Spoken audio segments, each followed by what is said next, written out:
Hey guys, today I wanted to make a comprehensive Elixir guide. That way you can refer to this guide to tackle pretty much any Elixir situation that you're coming up to. Now, this guide isn't going to be a science because Elixirs really are a lot of RNG, and there's a lot of situations that may come up that you might be like, I don't know what to do in this situation. And many times it might be up to your best judgment. But I wanted to give you a comprehensive guide from the basics to the advanced techniques that you can use for cutting elixirs. Now, to start off, we are here at the max roll elixir cutting simulator. And this is a good way to cut elixirs if you don't know what you're doing and you want to practice how to cut elixirs without using elixirs that are actually in your inventory. Now, there is a little bit of a downside though for this simulator, and that's that it doesn't have the updated elixirs that we have in game. So when you click into this, you actually don't get to select the last option. But again, it's just a good way for you to practice cutting elixirs, so I'd recommend using it and trying it out. I'll leave a link in the description below. But first, we start off here where we get to start selecting our nodes for our elixirs, our lines. Now, which lines do you want?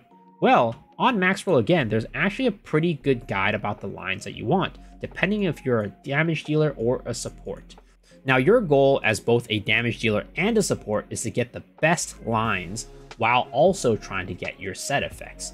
For damage dealers, the set effects are Master and Critical, and for support, that's going to be Faith, Luminary, or Advance. I'd recommend Luminary though for support. That's typically considered the best in slot. For DPS, it really depends on your class, so I'd recommend you checking a Lost Ark Nexus guide for your class to see what the ideal set effect is going to be for you. So how do you get these set effects? Well, all of the elixirs, all the points on every single elixir is going to add to a total value. Now, when that total value hits 35 or 40, that is going to give you the set effect that you have here, Master, Critical, or Luminary, Advanced, Faith. And you're going to want to have Master on both your gloves and your helmet, or Critical on both your gloves and your helmet, or Luminary on both your gloves and helmet. If you don't have both your gloves and helmet with one of these set effects, the same set effect, you're not going to get the effect. Now, for damage dealers, you're going to want these set effects on top of having these common effects as well. As you can see here, Master, Critical plus common effect.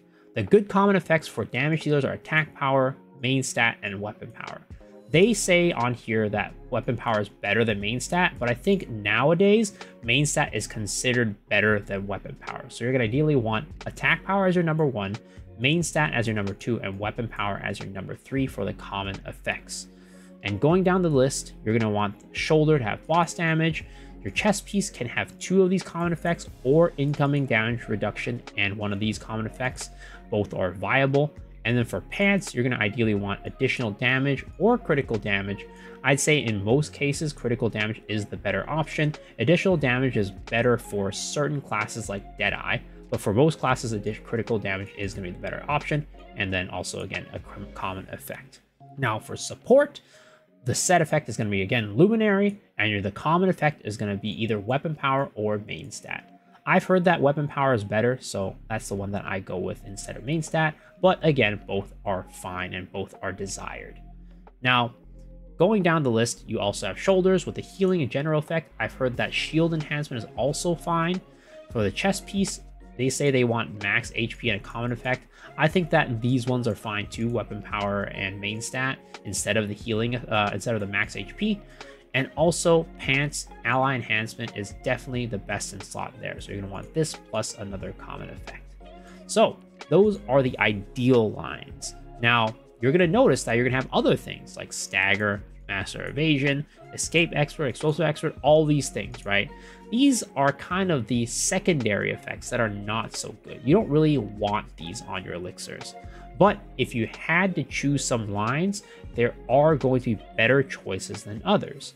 Now, to start off, Vagabond typically is one that people don't really choose. It's only really useful for solo raids, and that's kind of minimal. Solo raids are pretty easy. You should be able to kill and complete those pretty quickly and don't need elixirs for that. So we kind of skip out on this one. And the other one that we pretty much never choose is Explosive Expert. This one is not great either. You'd pretty much rather have anything else other than this. Now, out of all these secondary stats, I'd say stagger is going to be the best one. It's going to be most applicable and useful. So if you do see this and you don't have anything better to choose from, like weapon power, attack power, strength, intelligence, dexterity, you're going to want to choose stagger. So that's kind of the rule of thumb for that. And that kind of concludes and wraps up the stats that you want on your elixirs. Now, before we dive into the elixirs themselves, let's actually take a look at this list of rules that I have made here on this notepad. Here are some really good rules that you want to go off of when you're cutting your elixirs. So number one, ideally, when you're starting out here and choosing your lines, you want to get at least 2 good lines to start off, which are going to be these ones again down here. Attack power, weapon power, main stat, master, critical, boss damage, like that, right? You want 2 of them. Now, the second thing is you also want to have only a maximum of 2 set pieces per elixir. So, example, you get crit damage right here on the pants, and then you get, let's say, master for your gloves, right? Well, at that point, don't get any more set effects. You don't want boss damage, you don't want anything else, because if you have, let's say, pants exclusive and a gloves exclusive, well, if you put the gloves exclusive on your pants, those points don't work. They don't count for anything, actually. They don't count towards your 35 or 40 set. So you don't want to have that. So I'd say the least risky, of course, is to have only 1 set effect. But I'd say for the most part, most people are okay with having 2 set effects on their elixir choices. So with that, let's hop in and start cutting this elixir. Now again, unfortunately, the last line is not choosable in this. This isn't updated with the latest elixirs, so we'll just have to deal with the things that they're giving us. So crit damage is the best one there. Here we can choose incoming damage reduction for the chest piece. Personally, I don't really value this too high, though it is fine for the chest piece. It makes you take less damage, but in this case, I'm going to click stagger. And then we're going to go for master evasion. We're going to go for strength. This is a good line. And then we can go for Master Chaos if we wanted Master of Chaos for our character. Let's say we do, right? So now we're going to have 2 set effects and 1 good effect, which is great. That fulfills this first rule of thumb. Again, you don't have to do this. There are situations where you might just want the points and you don't go for like 2 good effects, especially when you're kind of low on resources. You kind of just cut whatever you're given. But if you have the resources, ideally you do want to have 2 good effects when you're going into your elixir. So let's click that and let's get into it. Now, here is the part where we talk about some of these other rules of thumb. When you're cutting your elixir, you always want to maximize the number of nodes you get. What that means is when you're given choices, you're going to try to guarantee extra nodes. If we look at this selection right here, are there any of them that will give us any extra nodes? Well, this one right here, I will increase the 1 level with the lowest effect by 1 level. Well, that is really good because right now we actually have all of them at 0, which means all of them are the lowest effect, which means we will get an extra node in any of them. So we click this one and it'll get this one and it gave us it in stagger. Now that is the general rule of thumb. You always want to prioritize getting more nodes. At some point you're going to want to prioritize getting more nodes in the nodes that you want, but in general, when you're first starting off your elixir especially, just prioritize on getting a lot of nodes, even if they're ones that you're not exactly, ones that you want. A free node is better than no node, right? So just choose the ones that'll give you the best nodes. Now, going down, we also want to never choose an option that makes you lose a turn. So any of the ones that are like, oh, I will help you transmute this, but you'll lose 2 turns, or I can help you switch these, but you lose 2 turns, that's one that you don't ever want to take. Turns are king as well. They're going to give you extra opportunities to get great successes, extra opportunities to get more points and more nodes. But there is one exception, which is the 3 nodes for 2 turns. It's going to be like, oh, I'm going to help you transmute 3 nodes into 1 transmutation line in exchange for 2 turns. It's not the one that says, oh, I'll help you transmute 3 separate lines. It's the one that says, I'll transmute 3 into 1 node and then cost 2 turns. That one's okay because it's basically like hitting 2 turns and then having a great success on one of them. So that's actually not terrible. So you can actually choose that one if it does come up. But ideally, still you don't really want to lose turns. Now, as you're going through your elixir, the best case scenario is to keep clicking on blue and only swap off if you have to or if another option is extremely good. What I mean by that is, if you can see here are the blue ones and here are the purple ones, right? You're gonna ideally want to keep clicking on this blue one unless the other ones are so enticing. Like let's say maybe it's like a transmute 2 into 1 or something like that. Or you kind of have to, if you're forced to, like maybe they give you one that's like, oh, it's going to cost 2 turns for you to do this.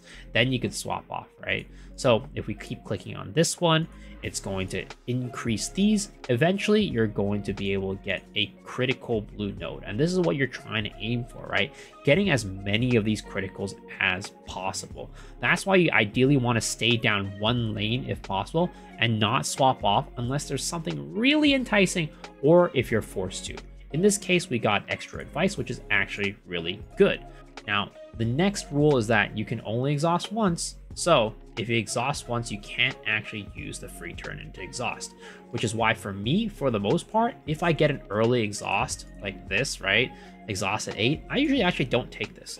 I know a lot of people do like taking it, and it's definitely not a wrong decision at all. You can do it and still do the 2 free turns, but typically I like to leave myself flexible because when you take an early exhaust like this, right, and you exhaust something, it could just mess it up. Or 2, if it doesn't mess it up, you actually just lose the sage. You can't use the sage anymore. So you might be stuck in a situation later where you're either A, stuck sealing something that you don't want to seal, or B, just in general, right? Instead of having 3 options, you only have 2 options. Now, the later you do this, the better it is because you get 3 options for the majority of your turns, and maybe it's only like 3 or 4 turns, or maybe even 1 turn where you don't have the 3 options. So in general, for me, I don't really like exhausting early, which is why I just want to let you guys know you can only exhaust once. So typically, I don't like exhausting early, but some people like it, so feel free to do what you want. Now, next one is random seal is one of the riskiest plays. If they ever give you an option that lets you seal a random thing, typically I don't take it because it's just very risky. Now, I do it on stream because of content, but for you guys, I would advise you not taking this until you're just, unless you're really just feeling risky and lucky that day, right? And then also resetting your elixirs if things don't look good.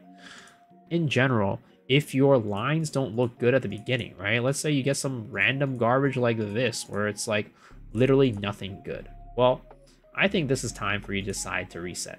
So how do you reset? Well, how you do that is by going down one line, just keep clicking it until all of your stuff lights up like this.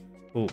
Now, reset is an effect that you can get on one of these purple critical stages. So when all these purple nodes are filled up, you always get a chance to get a reset, as long as it's not a seal phase. So in this situation, we didn't get lucky. So we're gonna go reroll, no reset, reroll, no reset. Now this elixir, unfortunately, is bust. You're no longer be able to use it. But if you had gotten the reset, you can actually go and reset the elixir and start over at the beginning. So again, if you are in a situation where you have an elixir that you know is not going to be good, whether it's right at the beginning or somewhere in the middle, just try to go for a reset. Now, one other thing that most people don't know is that you can actually reset on the last turn. So if you go for the free turn into exhaust, you can actually get the reset when you are exhausting. So when we are going down the line here, let's go for the reset. Just keep going, right? Even if I get a reset here, I'm not going to take it just to show the example. So let's just keep going. Free turn into exhaust, right? So boom, we're going to swap off here. We're going to go this one. And then we're going to go this one, 2, 3. Try to get the free turn. Got the free turn. Boom. And then here, you can actually get a reset. So if you don't get a reset here, it's unfortunate for you. But if you have rerolls or it just pops up, you can actually reset the elixir here all the way down to turn 1. Now, most people don't do it on their gold elixirs because it's expensive. But if you have a silver elixir, I'd recommend that if you see an elixir that you're not happy with, you can go try and do it for the reset. Now, the next kind of rule of thumb that I have is that you should always plan to use an advanced technique. Now, there are 3 main advanced techniques that I'd say people use, and mostly people use this one, free turn into exhaust. So there's 3 of them, right? There's free turn into exhaust, 2 free turns, and Zoro. Now, each of them has their own merits. And in these situations, I'm going to go through when you want to use them. So again, the free turn into exhaust is applicable in most scenarios. 2 free turns is really useful when you have 2 effects that are pretty much equally leveled, or if you have an early exhaust, when you take an exhaust early. And Zoro, which is probably going to be the rarest one, is going to be used when you have a lot of nodes in 3+ lines. So let's go over how you do each of these. First off, we're going to go over the most common one, which is the free turn into exhaust. This really starts at turn 6. So let's just say you're going through cutting your elixir normally, right? I'm just going to speed through these and then cut them normally. Let's say, I want to swap off here. I don't like that one. I want to get the great success up. Oh, random effect. Cool. But we're at turn 6. So this is the important part that you want to stop at and be like, okay, if I want to use the free turn into exhaust, this is the time that I need to focus. Now, when it says 6, you want to be sure to swap off into another one. Now, unfortunately, in this situation, this one isn't that great, but let's just say we're okay with it, right? Hey guys, editing version of me here. I just wanted to clarify that you can actually choose either Killmonger or Grandma in this situation. It doesn't really matter which one you pick. The only reason why I chose Killmonger instead of Grandmother is because Grandma had a -2 attempts, and you definitely don't want to subtract attempts at this point, so that is why I chose Killmonger. In a normal scenario, you can choose either of them and it's completely fine. As long as in turn 5, you have 1 node with 1 blue circle and 1 node with 1 purple circle. I'll explain that in just a second. All right, back to the video. Turn 6, we swap off into this one. That way we have 1 blue node, 1 purple node, and this one doesn't really matter. This one doesn't really matter. And then at turn 5, you're going to want to have 1 blue and 1 purple at turn 5 for this to work. So at this point, the one with the 1 purple node, you're never going to click on anymore until we exhaust it. So in this situation, you click either this one or this one. Now the transmute 2 effects is actually really, really good. So let's click on this one. Go here. Now turn 4 happens. When turn 4 happens, you want to swap again. So you want to go to this one and not this one. You don't want to keep stacking it. So you're going to go here. It says strength effect +1, but crit damage will be decreased by 1. Again, not very good. If I were cutting a normal elixir, I'd actually just re-roll this. But you ideally want to save your re-rolls for this process. Any of these advanced techniques are going to be wanting re-rolls, which is where this kind of rule of thumb comes in. Rerolls are extremely valuable. Don't use them unless you need to. But in this case, we actually have an extra reroll here, 3 remaining. So let's just reroll it so that it doesn't do me dirty. All right. I'll transmute Chaos Master. Oh, well, that's fine. It's not what I want. It's not ideal, but whatever. It's not bad. So we'll go here, and then we're going to keep wanting to go down this line. We're going to seal this because we don't need it. Perfect. We'll seal Master Evasion. Perfect. Now, if it seals any of the ones that you want, let's say crit damage or strength, you're going to definitely want to re-roll that situation. But in this case, we are getting a seal on the Master Evasion, and that is totally fine. We don't need to re-roll it. So we're going to click this one. Boom. Now, at this point, you're going to want to get a free turn, which is why it's called free turn into exhaust, right? This time, you're going to want to get a free turn at turn 1. Not there. Not there. Unfortunately, we did not get it. So at this point, this elixir is pretty much, kaput. I mean, you can keep going, right? The nodes actually aren't that bad, but unfortunately, you can't actually use the advanced technique anymore. You'd probably just click this one, seal this, and then hope it goes into something good, right? You want to seal this, boom, goes into something good. You get a 5-1, not an amazing elixir. So let's go back and we'll go through this again and get in a situation where we can remake the free turn into exhaust. So we are back with another elixir, and as you can see, I burned my 2 rerolls unfortunately, and we did get a not consume attempt this time. So we can click on this, seal one that we don't want, which is critical chaos, boom, and we cross our fingers that Grandma will give us the exhaust. Boom. And there it is. She gave us the exhaust. So now we can use this to exhaust one of these, and hopefully we cross our fingers that it goes into a positive effect. And let's see what it does.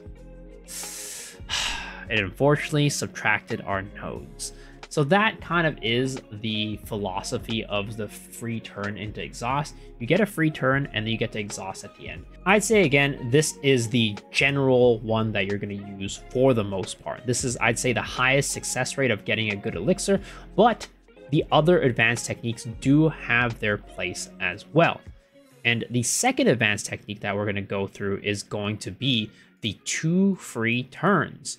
And this is when you have 2 effects that are decently equally leveled, or if you've done an early exhaust, right? An early exhaust looks like this, where you're early on at turn 8, turn 7, turn 6, wherever it is, not the final, free turn and exhaust. And when you exhaust it, you get rid of a sage, right? So when you do that, you actually can't exhaust again, which is why you can't do the free turn into exhaust method a second time. So you kind of have to go with this one. Now, how you do this method is that at turn 6, you're going to want to make it so that there is a new blue node. So for example, here, when you are at turn 6, you're going to want to make it so that on turn 5, there is going to be a blue node somewhere. So right here, 1 blue node only. And then you're going to keep clicking this down the line. So you're going to go turn 4 and then turn 3. Now here, you're going to get an effect can be sealed, but not consume an attempt. So you either don't get it and re-roll it, or you can start off by getting it like this. So you're going to click this, seal an effect, boom, it seals, you get a free turn. As you can see here, we're still at turn 3. Now you're going to keep going down this way. You're going to seal 1, right? This one, let's say stagger is fine. We do this. Turn 1, we're going to again re-roll until we get a free turn. So here we go, not consume an attempt. Boom. And that is how you do the double free turn method. Very, very simple, very, very easy. And then the last one is going to be Zoro. Now this one is going to be a little more complicated. This one is not really applicable in most situations. It's only when you have a lot of nodes in 3+ lines. So we can see here in ATK's video where he's explaining Zoro. As you can see, he has a lot of nodes and a lot of lines. And what the Zoro method does is it will take a line that you have, it will redistribute that in the rest of your nodes. Redistribute those nodes in the other lines. So as we can see here in the ATK video, he gets right here, I will distribute the levels of one effect with the highest level amongst the other effects. So when he clicks this, what will happen is the one right here, Escape Expert, will actually have all of its nodes redistributed into additional damage and weapon power. As you can see, it's a very good technique to use when you have a lot of nodes in at least 3 lines. Now, how do we do this? I'd say that doing this is not very reliable in the sense that it's kind of hard to get in the first place, right? It's first hard to get yourself in that situation where you're going to need to use it, but also on top of that, actually getting the effect is very, very hard. But here is actually how you do it. So when you are at turn 7, and this is important, again, this starts at turn 7, you need to make the decision whether or not you're going to use Zoro, which is also why one of my kind of rules of thumb is when you plan to use an advanced technique, you always want to have a decision by turn 7. Because if you don't have a decision at turn 7, you actually can no longer use Zoro. You can't use Zoro at turn 6, which for turn 6, you can actually still use the other 2. But when you're in a situation where you actually have 3 lines that have a lot of nodes in them, that's when you want to use Zoro. So here is the important point and the pivotal point that after you are at turn 7, if you skip this, you can no longer do the Zoro technique. So Zoro technique, it's basically kind of like the free turn into the exhaust, except 1 turn earlier. So instead of going to swap at turn 6, we want to do it at turn 7, so that when you hit this and swap over, you're going to have 1 line with 1 blue node and 1 line with 1 purple node. And then you're never going to touch this 1 purple node until we go and try for Zoro. So we can choose either one of these 2. let's say I want Vagabond up, right? We want to gamble on the Vagabond, or we want to decrease stagger. I say the decrease stagger is going to be less risky. So let's go for that. Boom. Now we have to swap off. Kind of like before, where we wanted to swap off for the free turn into exhaust, we're going to swap off here. Now this says I'll seal the effect at the cost of 2. That is definitely not what we want. We cannot do Zoro if we lose 2 turns, so we do need to reroll this. Swap additional damage and stagger. Whatever. At this point, I'm going for Vagabond Luminary anyway, so sure, we'll swap it. Okay, cool. Swap Vagabond and Explosive Expert. I mean, sure, I guess. Okay. All I really want is Luminary anyways. We'll go here, and then we'll seal stagger. That's fine, right? Boom. Now we want to go for a free turn here and try to look for it. Okay, free turn. And then we're going to seal, let's say, Vagabond. And then Grandma is going to be the purple one. And you're going to want to try the one that redistributes one effect into the others. We have 2 rerolls remaining. Hopefully we get into it. 1, 2. Boom. There we go. So redistribute one effect of the highest level amongst the other effects. I hope things turn out the way that you want. So it'll redistribute this one right here, Explosive Expert into Luminary and additional damage. Normally this will be really bad. You don't want to do this, but for demonstration purposes, here is how you do it, right? It will either say highest effect or lowest effect. Either one will be available. It'll be a line that you can do. So boom, highest effect, and there we go. It redistributed amongst those. And then now you can finish up with this. You're going to want to seal Explosive Expert. Boom, bam, bop. And there you go. There's your Elixir. So that wraps it up for the advanced techniques. Again, at turn 7 is the point where you want to decide which advanced technique you want to use. Because after turn 7, you can no longer use Zoro. Though, for the most part, again, Zoro is going to be very rare. So you're going to ideally want free turn into exhaust or 2 free turns. Usually free turn into exhaust, in my opinion. That about wraps this video up. Those are kind of my rules of thumb for cutting elixirs. And again, unfortunately, elixirs really are going to be a case-by-case situation. I can't give you the silver bullet for how to cut a good elixir. Unfortunately, there's a lot of luck that it's involved in, and also a lot of like, well, which one do I feel like is the right one in this situation? Or like, which one makes me feel attracted to it? Because sometimes they're just not like a right or wrong answer. But if you follow these rules of thumb when you're going and cutting your elixirs, it should help you cut a much better elixir than before. And also, everybody kind of has their own kind of like, you know, philosophies about cutting elixirs. So some of the things that I say might not be agreeable to some of you guys, and that's totally fine. But this is how I like cutting my elixirs, and this is how I recommend you guys doing it. Now, if you want to see examples of me cutting elixirs for viewers, actually, I would recommend you guys checking out my Elixir Academy series, which I will link to the playlist down below.